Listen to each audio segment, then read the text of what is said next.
Good morning and welcome back to my vlog and a very very happy new year उन तमाम लोगों को जो मुझे दुनिया के किसी भी कोने से देख रहे हैं। न्यू साल का आगाज़ हो गया है और हमारे न्यू साल का आगाज़ हुआ है बर्फ़ से। वैसे तो दिसंबर में बर्फ़ पड़ती ही है, लेकिन हर दफ़ा न्यू ईयर के ऊपर बर्फ़ होना लाजमी नहीं होता, लेकिन इस दफ़ा जो है वो काफ़ी बर्फ़ थी न्यू ईयर पे। और हम जो है वो ज़्यादा न्यू ईयर मनाने के लिए बाहर भी नहीं गए, बल्कि अपनी विंडो से ही मैंने और बच्चों ने न्यू ईयर के जो फायरवर्क्स हैं वो इंजॉय किए। जर्मनी में all over may be in Berlin वगैरह वहाँ पे जो है थोड़े से ऑफिशियल फायरवर्क्स हो जाते हैं, बट ओवरऑल लोग जो हैं वो खुद ही फायरवर्क्स कर रहे होते हैं। हर फैमिली, हर घर अपने सड़क के बाहर, अपने घर के गार्डन से या कहीं से भी जो है फायरवर्क्स कर रहा होता है। तो हम जो थे वो अपनी खिड़की पे बैठ गए थे और आसपास सारे हाउसेज हैं, इन सब लोगों ने फायरवर्क्स किए, तो हमने वो देखे और बहुत ज़बरदस्त और अच्छे फायरवर्क्स। तो मुझे बड़ा अच्छा लगा कि चलो कहीं बाहर भी नहीं जाना पड़ा, सर्दी भी नहीं लगी और फायरवर्क्स भी इंजॉय हो गए। बहरहाल आज है छुट्टी का दिन और जब हम सुबह उठे तो दिखा कि ये काफ़ी सारी जो बर्फ़ है वो पड़ी हुई है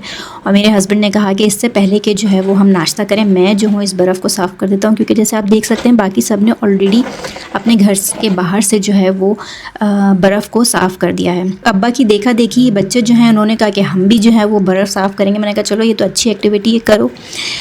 जब हम अपार्टमेंट्स में रहते थे, बेसिकली मैंने यहाँ पे 2 अपार्टमेंट्स में रही हूँ इससे पहले, और वहाँ पे बालकनी होती थी, लेकिन वहाँ पे रह के जो है वो मुझे होता था कि यार, मतलब मुझे नहीं, मेरे हस्बैंड को भी हम ये सोचते थे कि अपार्टमेंट्स में रह रहे हैं, घर होना चाहिए, ज़रा घर को भी देखते हैं, घर में रह के कैसा लगता है, वहाँ पे अपना गार्डन होगा और चीज़ें होंगी। लेकिन इस साल जब हम, मतलब लास्ट ईयर, अब तो न्यू साल स्टार्ट हो चुका है, एक घर में शिफ्ट हुए हैं तो अंदाज़ा हो रहा है कि घर के भी कितने बखेड़े हैं। देखने में चीज़ें बड़ी अच्छी लगती हैं, बड़ी फैसिनेट करती हैं, लेकिन जब आप रहते हैं तब आपको एक्चुअली अंदाज़ा होता है कि उसके साथ कितने काम आते हैं। तो अब जो ये घर है, ये मेरा एक और मेरे हस्बैंड का चौथा बच्चा बन गया, बिकॉज़ इसके अंदर इतने सारे काम होते हैं। जैसे कि आप देख ही रहे हैं कि ये घर की सफाई जो बाहर से आपको स्नो क्लीन करनी होती है, ना सिर्फ स्नो क्लीन करनी थी, बल्कि हमने जो है वो छोटे वाले जो पत्थर होते हैं जो कि स्नो में डाले जाते हैं वो भी ला के डाले थे। तो पहले मेरे हस्बैंड ने स्नो क्लीन की, उससे पहले वो पत्थर डाले।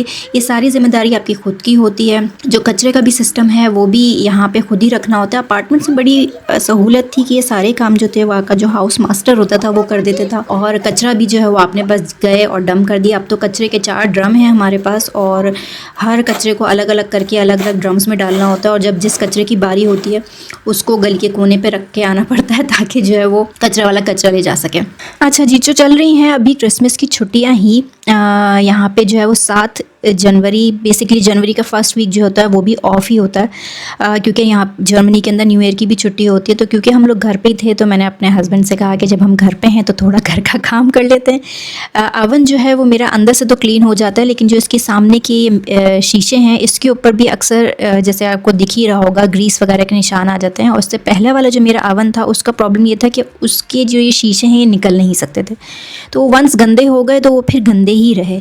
लेकिन ये वाला जो मेरे पास अवन है, इसका ये पूरा जो शीशे हैं, मिरर्स तो नहीं कहेंगे, हाँ, जो इसका फ्रंट है वो सारे बाहर आ जाता है। ना सिर्फ ये जो फ्रंट शीशे हैं ये बाहर आते हैं, बल्कि ये पूरा का पूरा जो डोर है इसे भी आप बाहर निकाल के आसानी से क्लीन कर सकते हैं।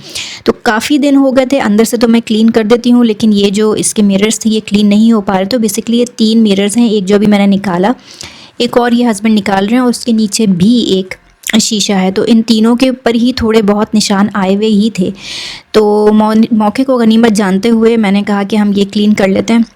ये एक ऐसी सफाई है जो कि आपको हर 3 to 4 मंथ्स के बाद करनी ही पड़ती है। मैं जितनी भी एहतियात से अवन यूज़ करूँ इसके ऊपर निशान आ ही जाते हैं। समझ नहीं आता, और बहुत ही मुझे बुरे भी लगते हैं ये निशान, क्योंकि ये अच्छी खासी मेहनत वाला काम है, इसको आप खड़े खड़े नहीं कर सकते। वैसे भी शीशे हैं और बच्चों का घर है तो बड़े संभाल के ही इन चीज़ों को साफ़ करना पड़ता है।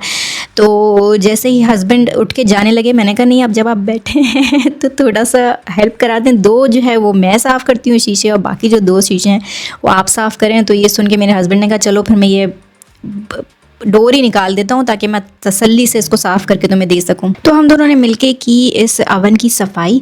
न्यू ईयर जो है स्टार्ट हो चुका है, और मेरा जो लास्ट ईयर था वो थोड़ा सा चैलेंजिंग गुजरा, इसलिए क्योंकि ज़ाहिर है जब भी आप मूव करते हैं from one place to another तो ऑब्वियसली नई जगह जाके उस सब को सेटअप करना थोड़ा सा मुश्किल काम होता है। तो हमारा जो ये पहला साल इस घर में गुज़रा वो काफ़ी चैलेंजिंग था। काफ़ी सारे रिस्पेक्ट से, ना सिर्फ सामान समेटना बल्कि इट्स एन ओल्ड हाउस, तो इसकी सफाई और इसकी मेंटेनेंस अपार्टमेंट के लिहाज से बिल्कुल डिफरेंट है। तो ये हमारे लिए काफ़ी लर्निंग की चीज़ थी, जो कि दूर से देखने में बड़ी अच्छी लगती है कि आप हाउस में रह रहे हैं, लेकिन इट्सेल्फ जब आप रहते हैं तो आपको पता चलता है कि काम आपके कितने इंक्रीज़ हो जाते हैं। अपार्टमेंट्स में रहना इज़ वेरी कन्वीनियंट, क्योंकि आपके बहुत सारे काम दूसरे लोग हैंडल कर रहे होते हैं, आपको किसी भी चीज़ की टेंशन नहीं होती, ना बिजली की ना हीटिंग की। लेकिन यहाँ पे ये सारी चीज़ें भी आपको खुद ही देखनी पड़ती हैं।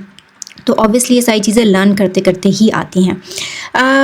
उसके अलावा जो नया साल है, आई एम होपफुल कि अच्छा गुजरे। यूजली मेरी कोशिश ये होती है कि हम नए साल का डिनर बाहर करें, लेकिन सर्दियों में यहाँ पे तकरीबन 4 साढ़े 4 बजे ही अंधेरा हो जाता है, और उस अंधेरे में और इस बर्फ़ में और सर्दी में इतने सारे कपड़े पहन के कहीं जाना और डिनर करना, जिसे कहते हैं ना मूड किलिंग वाली बात है, कि वो फिर मुझे दिल नहीं चाहता इस सारी एफ़र्ट को करने का। क्योंकि मेरे नज़दीक डिनर इज़ लाइक कि आप अच्छे से तैयार हों, पीसफुल माहौल हो, जाएं बैठें, लेकिन ये बर्फ़ और ठंडक जो है ना वो इस सारी चीज़ को जो है वो ख़त्म कर देती है। बहरहाल ये जो इसका सबसे आगे वाला शीशा था, सबसे गंदा यही था। हमने इसके ऊपर थोड़ी देर सोल्यूशन लगा के छोड़ा ताकि जो इसके ऊपर सारी ये ब्राउन ब्राउन सी, बेसिकली इट्स अ ट्रांसपेरेंट शीशा, लेकिन पूरी ब्राउन लेयर इस पर जो है वो बैठ गई थी। जबकि ऐसा नहीं है कि ये बहुत पुराना हो गया, इट्स रिलेटिवली साल भर तो इसको हुआ है लगे हुए, लेकिन ये फिर भी अच्छा खासा गंदा हो गया। लेकिन थैंक्स टू माय हस्बैंड, उन्होंने काफ़ी अच्छे से ये सफाई कर दी, क्योंकि मैं इतना ज़्यादा साफ़ नहीं कर पाती। तो सोल्यूशन लगाने का काफ़ी फ़ायदा हुआ, और उसके बाद हमने इसको स्क्रैपर से स्क्रैप कर दिया था। इस स्क्रैपर से निशान नहीं पड़ते, और अच्छे से जो पूरी आपकी मिरर था वो अच्छे से साफ़ हो गया था और अच्छे से सफाई हो गई थी। यहाँ पे जो है वो मेरा अवन जो है वो अंदर से बाहर से हर जगह से जो है क्लीन हो गया है। नीचे से अभी सफाई करना बाकी है, जो कि अवन साफ़ करने का मैं वेट करी थी कि ये कर लूँ, तो उसके बाद नीचे से भी सफाई करती हूँ। इसका डोर निकालने का एक फ़ायदा ये भी हुआ कि अंदर की जो जगह है वहाँ पे भी ब्रेड क्रम्स और छोटे छोटे ज़र्रात या चीज़ें जो है वो गिर जाती, वो भी अच्छे से साफ़ हो गए थे। बेसिकली अवन के चारों तरफ रबड़ लगा होता है, तो वहाँ भी ज़र्रात जाके अटक जाते हैं। तो डोर निकालने का फ़ायदा ये हुआ कि हमने वो रबड़ भी निकाली और उसको भी अच्छे से साफ़ कर दिया। तो यहाँ पे जो मेरा अवन है वो बिल्कुल ठीक ठाक अच्छे से चमक गया है। अब सिर्फ किचन को साफ़ करना रहता है। घर का या सफाई का काम फैला लो तो खाने का काम टाइम जो है वो कम हो जाता है। तो इसलिए मैंने सोचा आज जो है वो राइस बनाती हूँ, और मेरे पास पड़ी थी बोनलेस चिकन और कुछ वेजिटेबल्स भी, तो मैं जो हूँ वो बारबेक्यू राइस टाइप का बना रही हूँ। बेसिकली मैंने चिकन को मैरिनेट किया था, और मैरिनेट करने के बाद उसके अंदर कोल की जो धुनी होती है वो दे दी थी ताकि वो बारबेक्यू वाला इफेक्ट आ जाए। रेसिपी जो है वो सिंपल सी है, जस्ट चिकन को फ्राई करूँगी, वेजिटेबल्स ऐड करूँगी और टोमेटो प्यूरी डाल के जो है वो हल्का सा इसकी ग्रेवी बना लूँगी और बॉइल्ड राइस के साथ जो है वो सर्व कर दूँगी।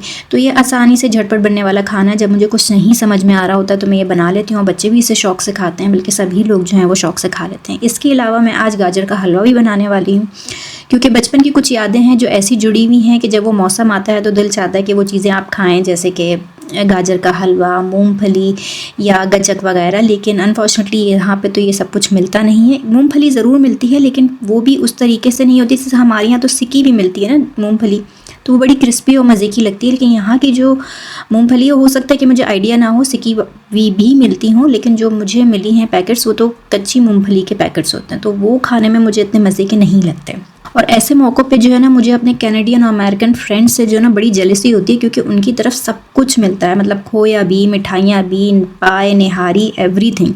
तो जब वो लोग बताते हैं, स्पेशली उनको पता है कि क्योंकि यहाँ पे कुछ नहीं मिलता है, तो जब वो लोग कोई ऐसी चीज़ खाते हैं तो मुझे तस्वीर भी भेजते हैं, देखो हम यहाँ रहते हुए जो है ना ये पाकिस्तान की ये चीज़ एंजॉय कर रहे हैं। तो मुझे वाकई बड़ी जेलसी होती है। आई डोंट नो कब जर्मनी के अंदर वो वक्त आएगा और पाकिस्तानी कम्युनिटी जो है वो इतनी बढ़ेगी कि यहाँ पे भी वो सारी चीज़ें जो हैं वो मिलने लगें, जैसे कि अमेरिका और कनाडा में ईज़िली मिल जाती हैं। एटलीस्ट जो मुस्लिम या पाकिस्तानी कम्युनिटी वाले जो एरियाज़ हैं उनमें तो मिल ही जाती हैं। ऑल ओवर नहीं भी मिलती होंगी, मगर एटलीस्ट कुछ जगहें तो होती हैं ना जहाँ से चीज़ें मिल जाती हैं। यहाँ पे जो है वो ले दे के एक पाकिस्तानी शॉप होती है, वो भी इंडियन शॉप होती है, जिसके अंदर पाकिस्तान के भी वो मसाले रख लेते हैं। थोड़े बहुत तो शान के मसाले मिल जाते हैं और थोड़ी बहुत चीज़ें मिल जाती हैं, मगर जो और खाने पीने की अशिया हैं वो अभी भी जर्मनी के अंदर उस हिसाब से नहीं मिल रही। मे बी शायद बर्लिन के अंदर या फ्रैंकफर्ट में पाकिस्तानी कम्युनिटी और कहीं ज़्यादा है तो वहाँ पे मिल जाती हूँ, बट आई एम श्योर कि ये हलवे और इस टाइप की चीज़ें तो अभी भी नहीं मिलती हैं। बात अमेरिका की हो रही थी, तो अमेरिका ने जो अभी रिसेंटली कारनामा सर अंजाम दिया है, क्योंकि ये एक अमेरिकन प्लेटफॉर्म है यूट्यूब भी, तो मैं ज़्यादा बात नहीं करूँगी उस चीज़ के बारे में, बिकॉज मुझे नहीं पता कि अलाउ है कि नहीं। लेकिन बहरहाल कोई ऐसी कंट्री जो कि हमेशा बाकी कंट्रीज़ के अंदर सुलह सफाई कराती हो या पीस मेंटेन कराने की कोशिश करती हो, एटलीस्ट बज़ाहिर हमेशा से अमेरिका का रहा है कि हम जो है वो पीस लेकर आना चाहते हैं थ्रू आउट दी वर्ल्ड। लेकिन जब वही कंट्री इस टाइप की चीज़ करे तो फिर बाकी कंट्रीज़ को भी मौका मिल जाता है कि जब आप ऐसा कर रहे हैं तो हम क्यों नहीं। यहाँ पे जो है वो मेरे राइस भी बॉईल हो गए हैं और चिकन भी बन गई है। अगर इसी तनाज़ुर में बात करें तो जर्मनी में भी 2026 में एक नया रूल निकाला है। सारे वो बच्चे जो कि 18+ हैं, स्पेशली बॉयज़, उनको जो है वो कॉन्टैक्ट किया जाएगा, उनको फॉर्म भेजा जाएगा और वो वॉलंटरीली आर्म्ड फोर्सेस के लिए मिलिट्री ट्रेनिंग जो है वो ले सकते हैं। फॉर नाउ गर्ल्स के लिए, यानी कि जो 18 की गर्ल्स हैं, 18 ईयर्स ऑफ एज की गर्ल्स, उनके लिए ये मैंडेटरी नहीं है, बॉयज़ के लिए भी मैंडेटरी नहीं है, लेकिन फिर भी इंकरेज किया जा रहा है, इंटेंसिव दिए जा रहे हैं कि आप जो हैं वो ये मिलिट्री ट्रेनिंग्स लें। कोई भी चीज़ जब इन्फोर्स की जा रही होती है तो वो अचानक से नहीं इन्फोर्स की जाती, बल्कि स्टेप बाय स्टेप की जाती है।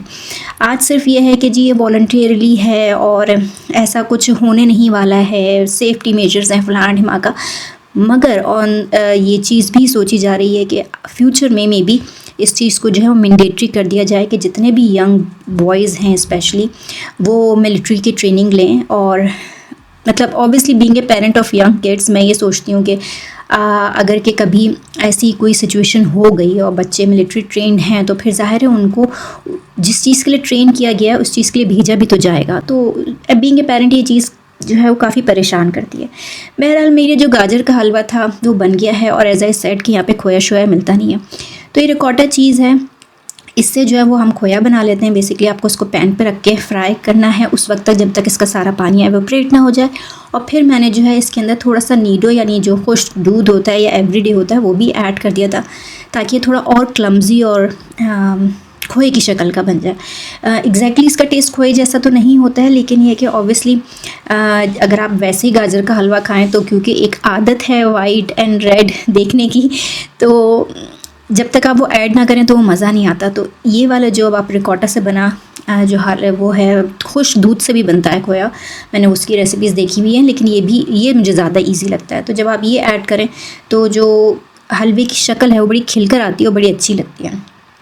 तो यहाँ पे जो मेरा हलवा था वो मैंने इसको तकरीबन ये रेडी हो गया है। मैं अपनी सारे ही जो खाने हैं उसमें घी, तेल और चीनी का इस्तेमाल कम से कम करने की कोशिश करती हूँ, शायद इसीलिए जो वो उनकी शक्ल है वो इतनी खूबसूरत नहीं दिखती है। लेकिन हेल्थ जो है वो आपकी ज़्यादा इम्पॉर्टेंट है। हम लोगों को आदत रही है हमेशा से तेज़ मीठा और घी तेल खाने की, लेकिन बहरहाल जब भी आप ज़िंदगी में ये रियलाइज़ करें कि हेल्थ इज़ वेरी इंपॉर्टेंट, आप उस वक्त से शुरुआत करें और हेल्दी खाना खाएं। यहाँ पे मेरा गाजर का हलवा और खाना रेडी है। आई होप नया आने वाला साल हम सब के लिए बहुत सारी खुशियाँ, बहुत सारे अच्छे मौक़े, हमारे बच्चों के अच्छा मुस्तकबिल और अच्छी सेहत रखें हम सब लोगों की। हम सब लोग इस नए साल को खुशी के साथ और इत्मीनान के साथ गुजारें। अपना बहुत बहुत ख्याल रखिएगा, अपने आसपास के लोगों का बहुत ख्याल रखिएगा। इंशाल्लाह फिर मुलाकात होगी। अल्लाह हाफ़िज़।